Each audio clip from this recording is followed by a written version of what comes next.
Good evening. Tonight on the program, we'll be discussing developments in the United Methodist Church in Zimbabwe. And my guest is Reverend Forbes Matonga, who recently announced that him and other clerics who are disaffected by controversial issues, among them the need to recognize homosexuality in the church. Reverend Matonga, welcome to the program. Thank you very much for having me. Reverend Matonga, recently you announced that you and other clerics had decided to leave the United Methodist Church. And it came as a surprise to a number of people, both in your church and outside the church, because you had just had, elections to replace the departing and retiring former leader of the church in Zimbabwe. That was Bishop Ibn Niwatiwa. Yes. Why this departure? The departure is caused by, let's call it a conflict in terms of theology, wherein the United Methodist Church globally, it's a one church which is organically put together by one constitution which we share the worldwide.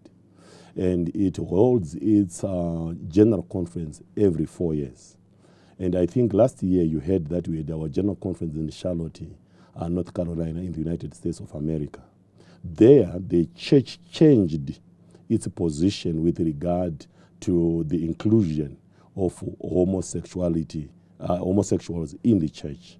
And even before then, the American chapter of the United Methodist, it started defying the then Book of Discipline, thereby electing lesbians and gays becoming bishops, becoming clergy, holding same-sex marriages in the churches and all that. But before 2024, they were doing so illegally because the position of the church had not changed. But in 2024, the position of the church had changed, and they put in a new definition of marriage, which is now departing from the traditional definition of marriage given by churches generally, those that believe in the Bible, which is a marriage is between a man and a woman. Now in the United Methodist, it now says it is between a man and a woman, or between two adults who consent to marriage. And this is supposed to apply globally? It's globally. And it is in this section we call the social principles. The social principles are that section that defines our conducts and the things that you approve in society as a denomination together. And that section is non-adaptable. It cannot be changed by a region or any other part. So it belongs to what we call the social principles. And that's where we have a problem, because they've legislated for everybody. Mm-hmm. Yeah, that's where the problem is. Mm-hmm. Now, there is a smoke screen that they've put in to blind, especially Africans, to say we are now regionalizing the church. By regionalizing, they are saying we are going to allow some adaptations within the regions where you can adapt, and probably you can say, while the church allows it, but here we will not allow, but it's still belonging to the same church. So it is like now a big tent where you can fit and come in. And then you say, we want to practice this, we want to practice that, we may not practice this, we will practice it, but we will be remaining the same church. But one of the tricks is that bishops of the United Methodist are not regional bishops. When you are elected a bishop of the church, you are a bishop, and we call them general superintendents. So they supervise all churches, which means the Bishop Karen Oliveto, who is a married lesbian bishop in America, when she comes here, we treat her as our bishop because she's a bishop and the superintendent of the whole church. So effectively, that makes all those bishops of the United Methodist in general. And they belong to one council of bishops. Right now, when Bishop Niwatiwa or the newly elected Bishop Machinga, when he goes to America, he is going in the Council of Bishops. This is the council that governs the running and the affairs of the United Methodist globally. And they are in that same pool where the gays, the lesbians, and everybody are now bishops. And this is what we say no to. Curiously, people would want to say that you're just coming from your general conference, and where a new leadership for the Methodist Zimbabwe chapter was ushered in. Then they're saying, is it a coincidence that you lost, because you're part of the rest? Yeah. You lost, Yeah. and suddenly you decided that you have to leave, and other people are following suit. Yeah. Would you want to explain yourself on that? Yeah, definitely I can. I got into this race knowing fully well that I can win or I can lose. So if I had won, my plan was to let Zimbabweans know the crisis we have been thrown by the church. It makes a difference when you are in the Episcopal chair because you are now driving the seat. In the United Methodists, we don't have a pope. All bishops are equal. So when you are in that chair, you are equal to any bishop of the United States or wherever. But then you explain to people to say exactly what happened in the United States. And fortunately, the new book of law is now out. This is the book of discipline. So what we intended to do, if I was elected, was to say, people, let's have the delegates report to us what exactly transpired. And we have an option to make a decision whether we want to continue or not. This is not peculiar to Zimbabwe. Russia has done so. There is Bishop Kigay. After realizing what the church has done, he shared with his Episcopal area, and they decided that we leave the United Methodist Church because it's no longer the church we joined. The same thing with Bishop Boni of Ivory Coast. He's a United Methodist bishop. He came, then he called the annual conference, explained to people what happened. They took a vote and left the United Methodist. The same also happened in Nigeria. There is Bishop Yohani John Wesley, who again did exactly the same thing. I intended to do the same if I had been elected. But I lost, and I accept, and the incoming bishop is a legitimate bishop. He was elected by a proper body that elects United Methodist bishops. But before we were elected, we were given opportunity to tell people what we would do when elected. And this is now Bishop Machinga, he said, I am happy with what happened with the church.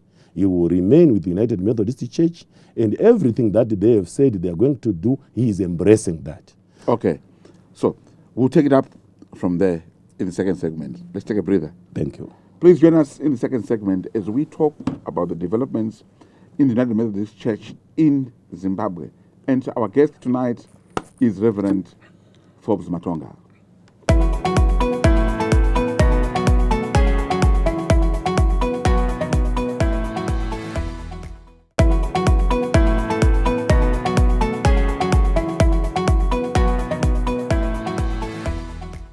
Welcome back. If you've just joined us, we are in the second segment of this week's program.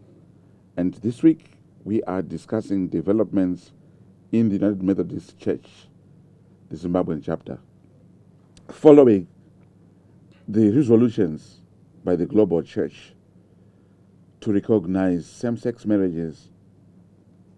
So, we have Bishop, or let me say, Reverend Forbes Matonga, who has just announced that him and other clerics are not happy with that, and they've said goodbye to the church. I elevated you to bishop, yeah? But it could have been a bishop had you won that. Yeah. I'm still Reverend Forbes Matonga. Sure. Yes. Reverend Matonga, you were explaining the promises that had been made, prior to the elections which ushered in Bishop Machinga as the new and legitimate leader of United Methodist Church in Zimbabwe. Yes. People would want to know, Bishop Machinga is coming in. Mm-hmm. So, does he have the power to change what was agreed in the US last year in May? he cannot change what was agreed in the United States, because that is only the prerogative of the General Conference, which will only sit in 2028. But the power he might have is to decide not to continue within the church. That he can do if he wants to. As I said earlier on, if I were elected as him, that's exactly the position I think we would take as the Zimbabwean Episcopal area, to say, look guys, this is not the church that we joined. And we don't think it is consistent with Christian teaching.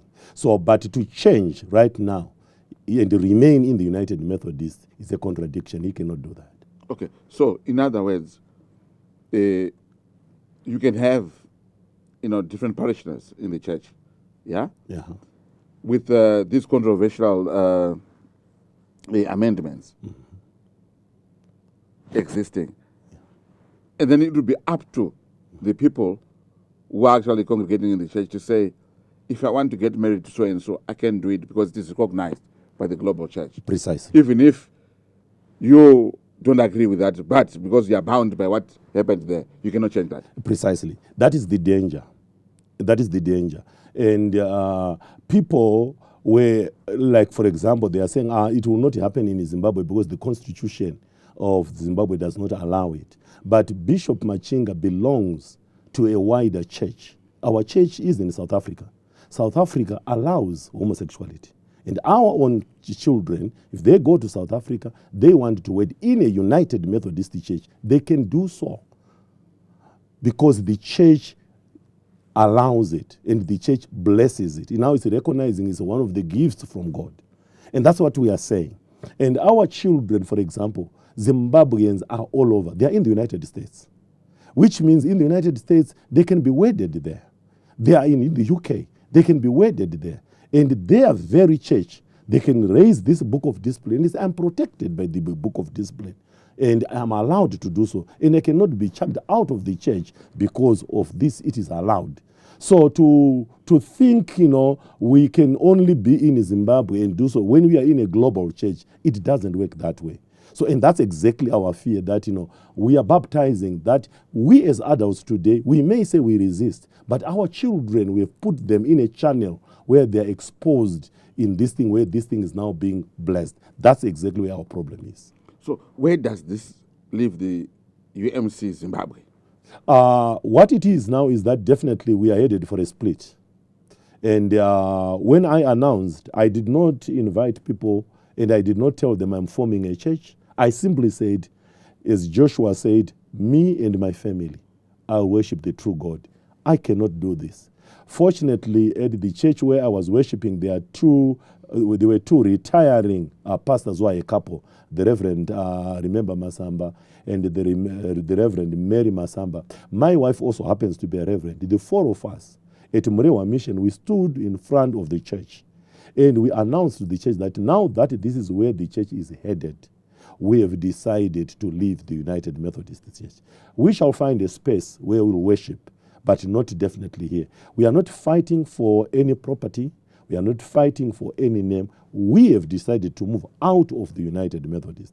But guess what? People followed. And as we speak now, right now, the greater part of Murewa, people have said, we are going where Reverend Matonga is going. The greater people of UMP have said, we are going where Reverend Matonga is going. People of Mtoko have said, we are going where Reverend Matonga is saying. Now we have people of Mudzi, they have said the same.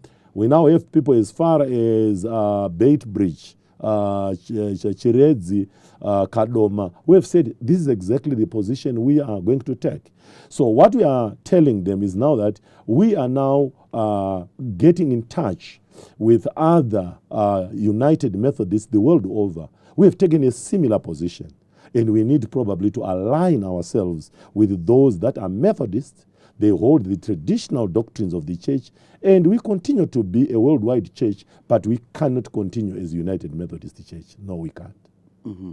Yeah. So you haven't formed your own church, but you are actually taking a principled position, which is also guided by the scripture. Exactly. So that's what we are doing. I'm not forming a church, and I'm not going to be a founder of any church. There are enough United Methodist, Methodist brands. And for your own information, the United Methodist is split right there in the United States. In 2022, the conservatives in the United States moved out of the United Methodist, and a third of them formed what is now known as the Global Methodist Church, which was formed in 2022, just immediately after the COVID pandemic, precisely because they saw this coming. And this is the reason why at the General Conference, the progressives could have sweeping changes because the conservatives in the states had moved out. Mm-hmm. And we are considering those as well to say if we think that what they stand for aligns with what we believe. We studied their book, the book of, they call it Book of Doctrines and Discipline. We studied that. If it aligns with what we believe in, we were former United Methodists. It's okay. We can worship with them. In South Africa, for example, others, Zimbabweans, had moved out of the United Methodist and formed what they called the Traditional Methodist Church. Again, probably when they had the bigger chunk of people in Zimbabwe have decided to follow suit, they may come and say, look, guys, we're running away from the same thing. So what do? We sit down, we discuss, and if we align together, probably we join and then have the same thing. So we don't intend to form another denomination. But what we need to do is to stand for something that is authentically Christian, something that is authentically Methodist, and something that is authentically Protestant. If we find those, then we are at home. Sure. Yeah. Here we are at home. When you're on this program, we are at home. We are at home. All right, let's meet in the final segment. Please join us in the final segment as we bring to an end this week's program.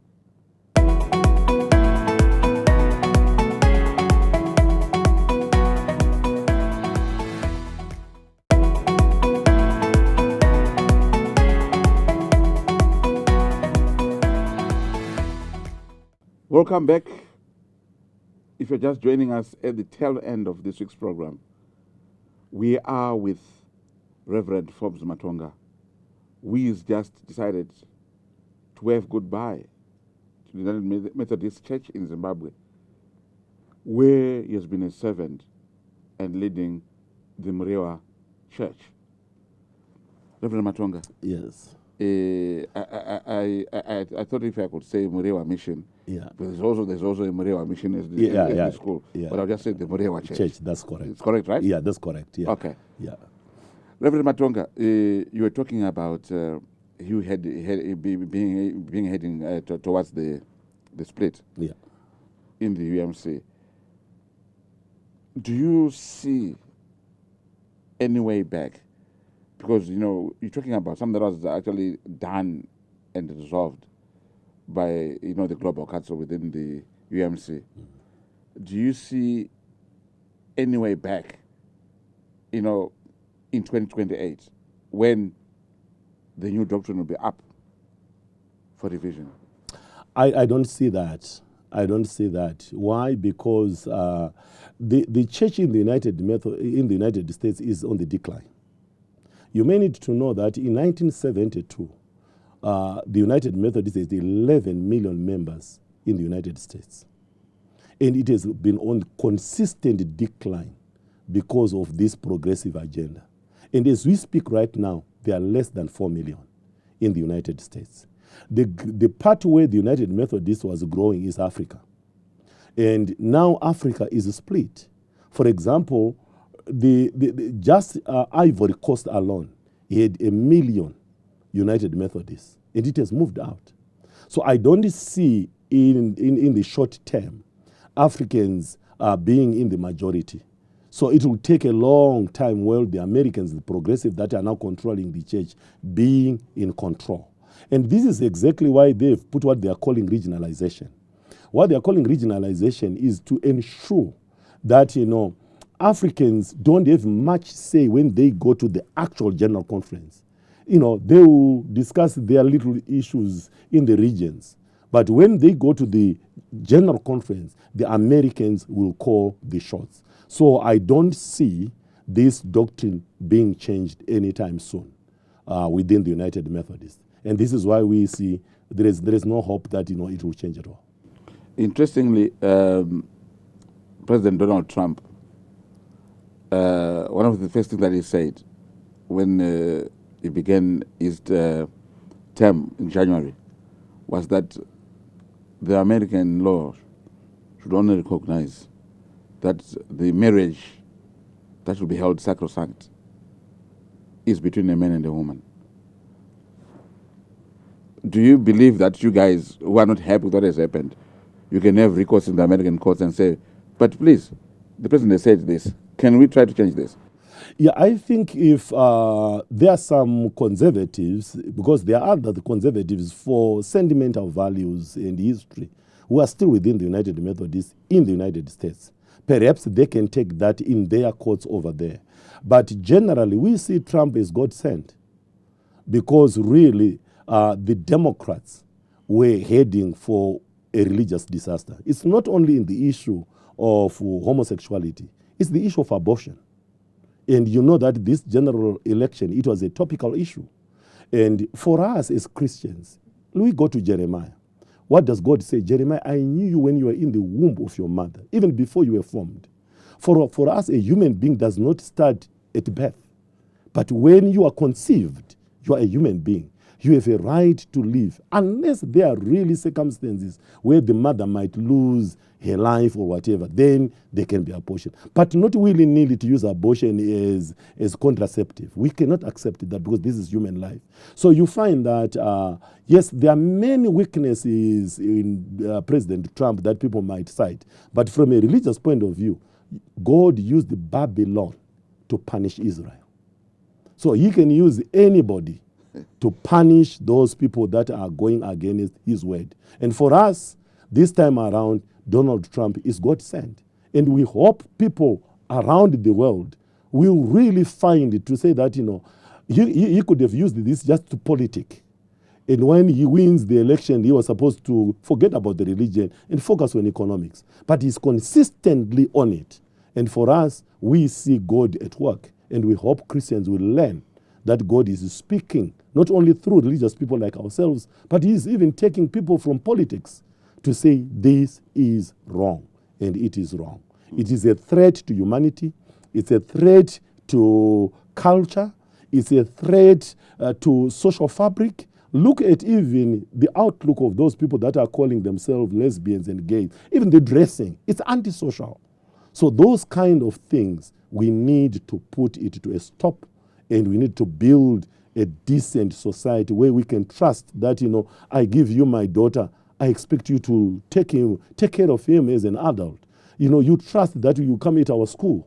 And then you know that, you know, children are protected, not molested by priests who are now gays and all those kind of things. We cannot have that as Christians. And this is what we are saying not to. Mm-hmm. Yes. And what is your word? Because you had built a very large constituency. Yeah. During your time in the UMC. Yeah.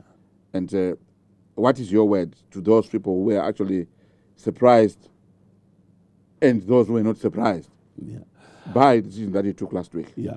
People, let me tell you one thing that I want you to know, not only to United Methodists, but especially to mainline churches. Religious people have a weakness of worshiping institutions over the years rather than worshiping God.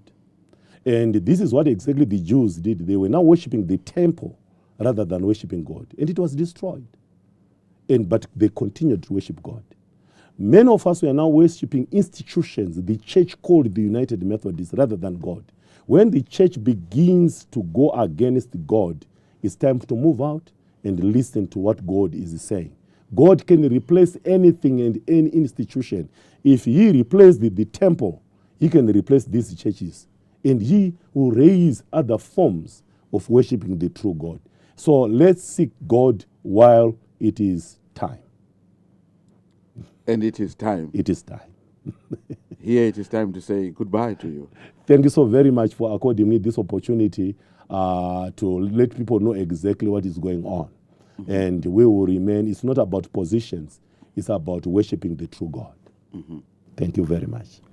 Where God says yes, no one says no. So, an argument that is engaged in an argument that breaks out between men can only need one resolution. And the resolution comes from God because He's good all the time. Thank you. Next week, same presenter, same time. Good night.